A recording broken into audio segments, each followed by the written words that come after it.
พาแผ่ลอยลองไปตามของคือแม่ของคนเดียวดวงชะตาเจ้าฟ้ายังบอกขาดถึงแพ้จะโตนตาต้องตั้งหินสองฝั่งแผ่นดินยังมีตาแพ้เจ้าฟ้างุ่มลอยนานแหมปีจดลีพีแดงงาม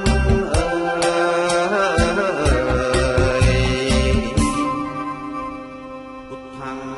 สรณังคัจฉามิธัมมังสรณัง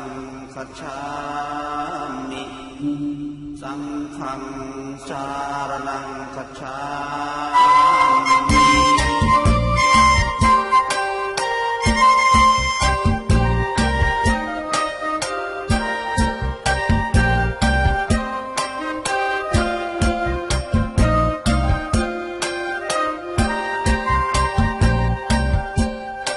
พระสาวพุทธสื่อปัจจมัน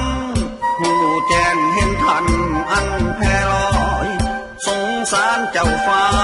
น้ำตาย้อยบ่ยอมปล่อยแผ่ลอยไปตามกรรม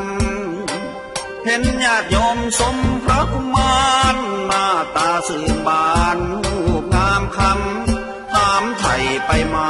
หูเจตจันพระเลยต้องนำมาโปรดปราน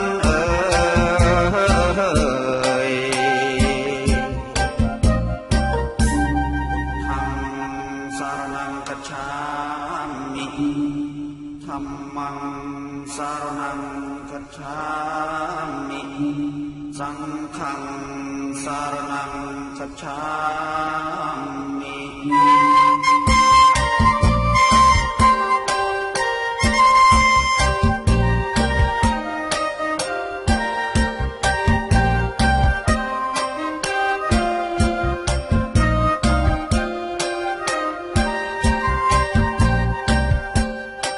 พระปัสมันหูสึกแปลกนับตั้งแต่วันแร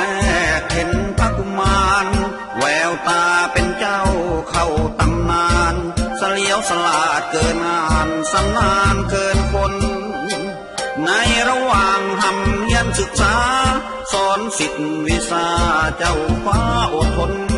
เก่งกาสามารถปราดเปรื่องคนครูสอนหลายคนหลงยืนงง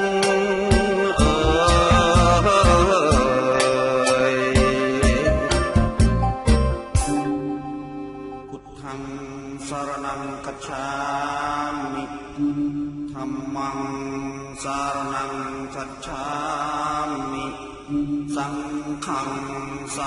รณังคัจฉา